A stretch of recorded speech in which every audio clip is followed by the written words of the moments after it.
Hello friends, ಎಲ್ಲರಿಗೂ welcome to tarot life. So ಯಾರೆಲ್ಲ first time ನೋಡ್ತಾ ಇದ್ದೀರಾ ಚಾನಲ್ಗೆ ದಯವಿಟ್ಟು ಸಬ್ಸ್ಕ್ರೈಬ್ ಆಗಿ. ಆ್ಯಂಡ್ ಗೈಸ್, ಇವತ್ತಿನ ಒಂದು ಟಾಪಿಕ್ ಬಂದು ಕರೆಂಟ್ ಫೀಲಿಂಗ್ಸ್ ಬಗ್ಗೆ ಆಗಿರುತ್ತೆ. ನಿಮ್ಮ ಒಂದು ವ್ಯಕ್ತಿಯ ಪ್ರಸ್ತುತ ಭಾವನೆಗಳು ನಿಮ್ಮ ಬಗ್ಗೆ ಏನೆಲ್ಲ ಇರುತ್ತೆ, ಏನೆಲ್ಲ ಥಿಂಕ್ ಮಾಡ್ತಾ ಇದ್ದಾರೆ ಅವರು ಅನ್ನೋದ್ರ ಬಗ್ಗೆ ಇವತ್ತಿನ ಒಂದು ರೀಡಿಂಗನ್ನು ನಾವು ನೋಡೋಣ. ಸೊ ಖಂಡಿತ ವಿಡಿಯೋವನ್ನು ಸ್ಕಿಪ್ ಮಾಡದೆ ಕೊನೆಯದಾಗ ಖಂಡಿತವಾಗ್ಲೂ ನೋಡಿ. ಆ್ಯಂಡ್ ಗೈಸ್, ಇದು ಒಂದು ಜನರಲ್ ಟೈಮ್ಲೆಸ್ ರೀಡಿಂಗ್ ಆಗಿದೆ. ಸೊ ನೀವು ಯಾವಾಗ ಬೇಕಾದರೂ ಈ ವಿಡಿಯೋವನ್ನು ನೋಡ್ಬೋದಾಗಿದೆ. ಸೊ ಬನ್ನಿ ವಿಡಿಯೋವನ್ನು ಕ್ವಿಕ್ಕಾಗಿ ಶುರು ಮಾಡೋಣ. ಆ್ಯಂಡ್ ನೀವು ಮಾಡಬೇಕಾಗಿರೋದಿಷ್ಟೇ, ಮೈಂಡನ್ನು ದಯವಿಟ್ಟು ರಿಲ್ಯಾಕ್ಸ್ ಮಾಡಿ. ಓಕೆ, ನಿಮ್ಮ ವ್ಯಕ್ತಿಯ ಹೆಸರು, ಡೇಟ್ ಆಫ್ ಬರ್ತ್ ಗೊತ್ತಿದ್ರೆ 3 ಬಾರಿ ಆ ವ್ಯಕ್ತಿಯ ಹೆಸರನ್ನು ನೀವು ಮನಸ್ಸಿನಲ್ಲಿ ಹೇಳ್ಕೊಳ್ಳಿ. ಯೂನಿವರ್ಸಲ್ಲಿ, ಏಂಜಲ್ಸಲ್ಲಿ, ನಿಮ್ಮ ಇಷ್ಟ ದೇವರಲ್ಲಿ ಪ್ರಾರ್ಥನೆಯನ್ನು ಮಾಡ್ಕೊಳ್ಳಿ. ಆ್ಯಂಡ್ ಈ ಡೆಕ್ಕನ್ನು ನೋಡಿ ನಿಮ್ಮ ವ್ಯಕ್ತಿಯ ಹೆಸರನ್ನು ಮನಸ್ಸಿನಲ್ಲಿ ಹೇಳ್ಕೊತಾ ಇರಿ. ಅವರ ಒಂದು ಪ್ರಸ್ತುತ ಭಾವನೆಗಳು ಯಾವ ರೀತಿ ಇದೆ, ಅವರ ಪ್ರಸ್ತುತ ಭಾವನೆಗಳು ನಿಮ್ಮ ಬಗ್ಗೆ ಏನೆಲ್ಲ ಇದೆ, ಭಾವನೆಗಳು ಯಾವ ರೀತಿ ಇದೆ. ಸೊ ಥಿಂಕ್ ಮಾಡಿ, ಥಿಂಕ್ ಆಫ್ ದಟ್ ಪರ್ಸನ್. ಯಾರಿಗೋಸ್ಕರ ವಿಡಿಯೋ ನೋಡ್ತಾ ಇದ್ದೀರಾ? Okay, so the 5 of wands. Okay, and bottom of the deck ನೋಡೋದಾದ್ರೆ we have the 6 of wands energy. Okay, so guys, ಈ ಒಂದು ವಿಡಿಯೋವನ್ನು ಈ ಒಂದು ಎನರ್ಜಿನ ನೋಡೋದಾದ್ರೆ, ಎಷ್ಟೋ ಜನ ತಮ್ಮ ಪ್ರೀತಿಗಾಗಿ ತುಂಬ ಹೋರಾಟವನ್ನು ಮಾಡ್ತಾ ಇದ್ದೀರಾ. ನನಗೆ ಗೆಲುವು ಸಿಗಲೇಬೇಕು, ಯಾಕಂದರೆ ಈ ವ್ಯಕ್ತಿ ಜೊತೆ ನೀವು ಏನು ಆ ಒಂದು ಕಂಫರ್ಟ್ ಝೋನ್, ಆ ಒಂದು ಪ್ರೀತಿಯ ಒಂದು ಬಾಂಧವ್ಯವನ್ನು ಬೆಳೆಸ್ಕೊಂಡಿದ್ದೀರಾ. ಓಕೆ, ಅದನ್ನು ಯಾರಿಂದಲೂ ರೀಪ್ಲೇಸ್ ಮಾಡಲಿಕ್ಕೆ ಆಗೋದಿಲ್ಲ. ಬೇರೆ ಯಾರೇ ಬಂದ್ರೂ ಆ ಒಂದು ಬಾಂಧವ್ಯ, ಬಾಂಡಿಂಗ್ ಏನಿದೆ ಬೇರ್ಪಡಿಸೋದಕ್ಕೆ ಆಗೋದಿಲ್ಲ. ಸೊ ಆ ಥರ ಒಂದು ಸಿಚುವೇಶನಲ್ಲಿ ನೀವು ತುಂಬ ಜನ ಇದ್ದೀರಾ. ಆ್ಯಂಡ್ ತುಂಬ ಸ್ಟ್ರಗಲ್ಸ್ ನಡೀತಾ ಇದೆ. ನೀವು ಇತ್ತೀಚೆಗೆ ನೀವು ಗಮನಿಸ್ಬೋದು, ನಿಮ್ಮ ಪರ್ಸನ್ ಕಡೆಯಿಂದ ತುಂಬಾ ಒಂದು ಹೈಡಿಂಗ್ ಎನರ್ಜಿ ಅಥವಾ ಚೀಟ್ ಮಾಡ್ತಕ್ಕಂಥದ್ದು ಅಥವಾ ಒಂಥರ ವಿಭಿನ್ನವಾಗಿ ನಡ್ಕೊಳ್ತಕ್ಕಂಥದ್ದು ಜಾಸ್ತಿ ಆಗಿದೆ. ಅಂದರೆ ಅವರ ಬಿಹೇವಿಯರಲ್ಲಿ ಚೇಂಜಸ್ ಅಂತಕ್ಕಂಥದ್ದು ತುಂಬ ಕಾಣಿಸ್ಕೊತಾ ಇದೆ ಇತ್ತೀಚಿನ ದಿನಗಳಲ್ಲಿ. ಸೊ ಒಂದು ರೀತಿ ಎಷ್ಟೋ ಜನಕ್ಕೆ ಪ್ರಶ್ನೆ ಮೂಡ್ಬೋದು, ಅವ್ರು ಬೇರೆಯವ್ರ ಜೊತೆ ಇದ್ದಾರಾ ಅಥವಾ ನನಗೆ ಮೋಸ ಮಾಡ್ತಾ ಇದ್ದಾರಾ ಅಂತ. ಚೀಟಿಂಗ್ ಎನರ್ಜೀಸ್ ಖಂಡಿತ ಇದೆ, ಅದರ ಸಾಧ್ಯತೆ ಖಂಡಿತ ಇದೆ. ಯಾಕಂದರೆ ಅವರು ನಿಮಗಲ್ದೇನೆ ಬೇರೆ ಕಡೆ ನಿಮ್ಮಿಂದ ದೂರ ಸರಿತಾ ಇರ್ತಕ್ಕಂಥ ಒಂದು ಸಂದರ್ಭವನ್ನು ನಾವಿಲ್ಲಿ ನೋಡ್ಬೋದಾಗಿದೆ ಆಲ್ರೆಡಿ.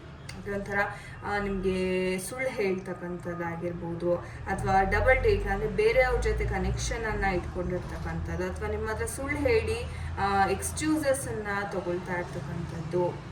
ಈ ಥರ ಈ ಮನುಷ್ಯ ಮಾಡ್ತಾ ಇದ್ದಾರೆ. ಆ್ಯಂಡ್ ನೀವೇನಾದರೂ ಈ ಒಂದು ಮನುಷ್ಯನಿಗೆ ತುಂಬ ಒತ್ತಾಯವಾಗಿ ಕೇಳಕ್ಕೆ ಹೊರೆಸಿ, ನೀವು ಬ್ಯಾಲೆನ್ಸ್ಡ್ ಆಗಿರ್ತೀರ, ನಿಮ್ಮ ಎಮೋಷ್ನಲಿ ನಿಮ್ಗೇನೂ ಸಮಸ್ಯೆ ಇಲ್ಲ ಹೇಳಬೇಕು ಅಂದರೆ. ಓಕೆ, ಯಾಕಂದರೆ ನಿಮ್ಮ ಒಂದು ಆಲೋಚನೆ ಕ್ಲಿಯರ್ ಆಗಿದೆ. ಸೊ ನಿಮ್ಗೆ ಏನು ಬೇಕು ಲೈಫಲ್ಲಿ, ಏನು ಬೇಡ, ನಾನು ಯಾವ ರೀತಿ ಬದುಕಬೇಕು, ಯಾವ ಥರ ಇರಬೇಕು ಸೊಸೈಟಿ ಎದುರುಗಡೆ ಅಂತ ಎಲ್ಲ ಕ್ಲಾರಿಟಿ ಅಂತಕ್ಕಂಥದ್ದು ನಿಮಗಿದೆ. ನಿಮ್ಮ ಗುರಿ ನಿಮಗೆ ಕ್ಲಿಯರ್ ಇದೆ. ಸೊ ಅದ್ರ ಬಗ್ಗೆ ನಾನು ಏನು ಮಾತಾಡೋದಿಲ್ಲ. ಓಕೆ, ಆದರೆ ಈ ಪರ್ಸನ್ನಿಂದ ನಿಮಗೆ ಏನು ಕಮಿಟ್ಮೆಂಟ್ ಬೇಕಾಗಿದೆ ಅಥವಾ ನಿಮಗೆ ಹೇಗೆ ಈ ಒಂದು ವ್ಯಕ್ತಿ ನಡ್ಕೋಬೇಕಾಗಿದೆ ಅದು ಆಗ್ತಾ ಇಲ್ಲ. ಸೊ ಎಷ್ಟೋ ಜನ ಪಾಪ ಹೇಳ್ತೀರಾ ಕನ್ಸಲ್ಟೇಷನ್ಸ್ ತೊಗೊಂಡಾಗ, ಮೇಡಮ್ ನಾನು ಇಷ್ಟೊಂದೆಲ್ಲ ಮಾಡಿದೆ, ಸ್ಯಾಕ್ರಿಫೈಸ್ ಎಲ್ಲ ಮಾಡಿದೆ, ಅವ್ರಿಗೆ ಹಣಕಾಸಿನ ಸ್ಯಾಕ್ರಿಫೈಸ್, ನಾನು ಕಷ್ಟಪಟ್ಟು ಬೆವರು ಸುರಿಸಿ ದುಡ್ದಿರ್ತಕ್ಕಂಥ ಹಣವನ್ನು ಅವ್ರಿಗೆ ನಾನು ಕೊಟ್ಟೆ, ಆದರೆ ಆ ವ್ಯಕ್ತಿಗೆ ಇವತ್ತಿನ ದಿನ ಕೃತಜ್ಞತೆ ಅಂತಕ್ಕಂಥದ್ದಿಲ್ಲ. ನನ್ನನ್ನು ತುಂಬ ಕೀಳಾಗಿ ಕಾಣ್ತಾರೆ, ತುಂಬ ಹೀನಾಯವಾಗಿ ನನ್ನನ್ನು ಅವಮಾನಕ್ಕೆ ಕೀಳು ಮಾಡ್ತಾರೆ ಅಂತಕ್ಕಂಥದ್ದು ನಾನು ತುಂಬ ಕೇಳ್ತಾ ಇರ್ತೀನಿ. ಸೊ ಒಂದು ಹೇಳ್ತೀನಿ, ನಿಮ್ಮ ಕಡೆಯಿಂದ ಏನೂ ಆ್ಯಕ್ಷನ್ ನೆಸೆಸಿಟಿ ಇಲ್ಲ. ಆದರೆ ಈ ವ್ಯಕ್ತಿಯ ಒಂದು ಮಾನಸಿಕ ಆಗಿರ್ಬೋದು ಅಥವಾ ಅದೊಂದು ಸ್ಟ್ರೆಸ್ ಲೆವೆಲ್ ಅಂತ ಹೇಳ್ತೀವಲ್ಲ, ಅಂದರೆ ಜೀವನದಲ್ಲಿ ತುಂಬ ಕಮಿಟ್ಮೆಂಟನ್ನು ಇಟ್ಕೊಂಡ್ಬಿಡ್ತಕ್ಕಂಥದ್ದು. ಕೆಲಸ ಆಗ್ತಾ ಇರಲ್ಲ, ಅದೊಂದು ಟೆನ್ಷನ್ನು, ಮನೆಯಲ್ಲಿ ನೆಮ್ಮದಿ ಇರೋದಿಲ್ಲ, ಅದಿನ್ನೇನೋ ಅವರು ಏನೋ ಕೆಲಸಕ್ಕೆ ಅಥವಾ ಬಿಸ್ನೆಸ್ಗೆ ಕೈ ಹಾಕಿರ್ತಾರೆ, ಅದು ಕೈ ಹಿಡಿತಾ ಇರೋದಿಲ್ಲ. ಸೊ ಈ ಥರ ಸಾಕಷ್ಟು ನಾವು ವಿಚಾರಗಳಲ್ಲಿ ನಿಮ್ಮ ಪರ್ಸನ್ ಸಿಕ್ಕಾಕೊಂಡಿದ್ದಾರೆ. ಆ್ಯಂಡ್ ಎಲ್ಲದರಲ್ಲೂ ಒಂದು ಸ್ಟ್ರಗಲ್ ಅಂತಕ್ಕಂಥದ್ದು ನಾನಿಲ್ಲಿ ನೋಡ್ತಾ ಇದ್ದೀನಿ. ಎಸ್, ಅಫ್ಕೋರ್ಸ್ ತುಂಬ ಈಗೋ ಇದೆ, ನಾನು ಅನ್ನೋದು ಜಾಸ್ತಿ. ಆ್ಯಂಡ್ ಯಾರ ಮಾತನ್ನು ಕೇಳುವಂಥ ವ್ಯಕ್ತಿತ್ವ ಇವ್ರದ್ದು ಅಲ್ವೇ ಅಲ್ಲ. ನೀವು ನೋಡ್ಬೋದು, ಏನಾದರೂ ಒಂಚೂರು ನೀವು ಹೆಚ್ಚು ಕಮ್ಮಿ ಅಥವಾ ಯಾರಾದರೂ ಇರ್ಬೋದು, ಇವರ ಒಂದು ಜೀವನದಲ್ಲಿ ಅಥವಾ ಮ್ಯಾಟರಲ್ಲಿ ಏನಾದರೂ ಒಂದು ಹೆಚ್ಚು ಕಮ್ಮಿ ಮಾತಾಡಿದ್ರೆ ಅವರು ಜಗಳಕ್ಕೆ ಹೋಗ್ಬಿಡ್ತಾರೆ. ಸೊ ಆ ಥರ ಎನರ್ಜೀಸನ್ನು ನಾವಿಲ್ಲಿ ತುಂಬಾ ನೋಡ್ತಾ ಇದ್ದೀವಿ. ಆ್ಯಂಡ್ ಪ್ರತಿ ವಿಚಾರಕ್ಕೂ ನಿಮ್ಮ ನಡುವೆ ಬಹಳಷ್ಟು ಕಾನ್ಫ್ಲಿಕ್ಟ್ಸ್ ನಡೀತಾ ಇದೆ, ಆರ್ಗ್ಯುಮೆಂಟ್ಸ್ ಅಂತಕ್ಕಂಥದ್ದು ತುಂಬ ನಡೀತಾ ಇದೆ.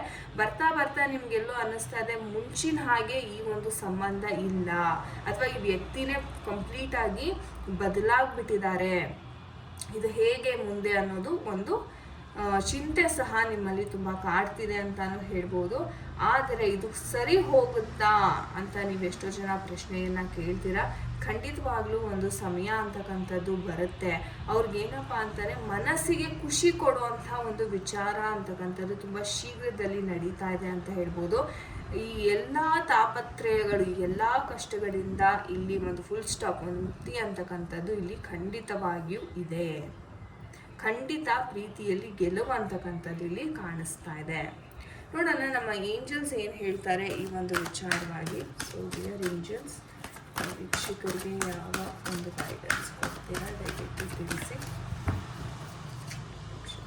ಒಂದು ಗೈಡೆನ್ಸ್ ಇದೆ. ಹೆಲ್ಪ್ಫುಲ್ ಪೀಪಲ್ ಅಂತ ಹೇಳ್ತಾ ಇದ್ದಾರೆ ಏಂಜಲ್ಸು. ಸೊ ನೀವು ಒಬ್ಬರೇ ಇದನ್ನು ಡೀಲ್ ಮಾಡೋದಕ್ಕಾಗೋದಿಲ್ಲ ಈ ಒಂದು ಸಿಚುವೇಶನ್. ಹಾಗಾಗಿ ನಿಮ್ಮ ಸುತ್ತಮುತ್ತಲಿನ ಒಂದು ಜನರು ಯಾರಿರ್ತಾರೆ, ಒಂದು ಗೈಡೆನ್ಸನ್ನು ತಗೊಳ್ಳಿ. ಓಕೆ, ಅವರ ಒಂದು ಸಹಾಯವನ್ನು ನೀವು ಪಡಿಬೇಕಾಗತ್ತೆ ಈ ಒಂದು ವಿಚಾರನ ಸುಧಾರಣೆ ಮಾಡೋದಕ್ಕೆ. ಅಥವಾ ಅವರ ಒಂದು ಮೈಂಡನ್ನ ಕಂಟ್ರೋಲಿಗೆ ತಗೋಬೇಕಂದ್ರೆ ಸಾಕಷ್ಟು ಹೀಲಿಂಗ್ ಅಂತಕ್ಕಂಥದ್ದು ಮಾಡಬೇಕಾಗತ್ತೆ. ಯಾಕಂದರೆ ಈ ಈಗೋ, ಆ್ಯಟಿಟ್ಯೂಡು, ನೆಗೆಟಿವಿಟಿ ಇದೆಲ್ಲ ಮನುಷ್ಯನಿಗೆ ವಿಕಾರತ್ವಗಳು. ಓಕೆ, ಸೊ ಇದೆಲ್ಲ ತ್ಯಾಗ ಮಾಡಿದಾಗಲೇ ಒಂದು ಮನುಷ್ಯ ಪರಿಪೂರ್ಣ ಆಗ್ತಕ್ಕಂಥದ್ದು. ಒಂದು ಧರ್ಮದ ಹಾದಿಯಲ್ಲಿ ನಡಿಬೇಕಂದ್ರೆ ಈ ವಿಕಾರತ್ವಗಳು ಏನಿದೆ, ಮನುಷ್ಯನ ಮನಸ್ಸಿನ ವಿಕಾರತ್ವವನ್ನು ತ್ಯಾಗ ಮಾಡಬೇಕಾಗತ್ತೆ. ಫರ್ಗಿವ್ನೆಸ್ ಅಂತಕ್ಕಂಥದ್ದು ಇಲ್ಲಿ ಬಹಳ ಮುಖ್ಯ. ಸೊ ನಿಮ್ಮನ್ನು ಅವರು ಒಪ್ಕೋಬೇಕಂದ್ರೆ ಅವರು ನಾವು ಕ್ಷಮಿಸ್ಕೋಬೇಕು ಫಸ್ಟು. ಹೌದು, ನಾನು ಮಾಡಿದ ತಪ್ಪು. ಆ್ಯಂಡ್ ಇದಕ್ಕೆ ಮೇಯ್ನಾಗಿ ನಾನೇನು ಸಜೆಸ್ಟ್ ಮಾಡ್ತೀನಿ ಅಂದರೆ, ಈ ಒಂದು ರಿಲೇಷನ್ಶಿಪ್ ಹೀಲಿಂಗ್ಗೆ ಹೋಪೋನೋಪೋನೋ ಪ್ರೇಯರ್ನ ಆದಷ್ಟು ಮಾಡಿ ದಯವಿಟ್ಟು ಎಲ್ರೂ. ಆ್ಯಂಡ್ ಯಾರಿಗೆಲ್ಲ ಹೋಪೋನೋಪೋನೋ ಬಗ್ಗೆ ಗೊತ್ತಿಲ್ಲ, ಅದ್ರ ಬಗ್ಗೆ ವಿಡಿಯೋ ಅಂತಕ್ಕಂಥದ್ದು ಅಡ್ವಾನ್ಸ್ಡ್ ಹೋಪೋನೋಪೋನೋ ಏನಾದರೂ ತಿಳ್ಕೊಬೇಕು ಅಂದರೆ ಖಂಡಿತ ನನಗೆ ಕಮೆಂಟ್ ಸೆಕ್ಷನಲ್ಲಿ ತಿಳಿಸಿ. ನಾನು ನಿಮಗೋಸ್ಕರ ಹೋಪೋನೋಪೋನೋ ಬಗ್ಗೆ ಒಂದು ಸಪ್ರೇಟ್ ವಿಡಿಯೋವನ್ನು ಮಾಡ್ತೇನೆ. ಆ ಹೀಲಿಂಗ್ ಪ್ರಾಸೆಸನ್ನು ನೀವು ಮಾಡಬೇಕಾಗುತ್ತೆ. ಆವಾಗ ನಿಮ್ಮ ನಡುವೆ ಕಮ್ಯುನಿಕೇಷನ್ ಅಂತಕ್ಕಂಥದ್ದು ಆಗುತ್ತೆ.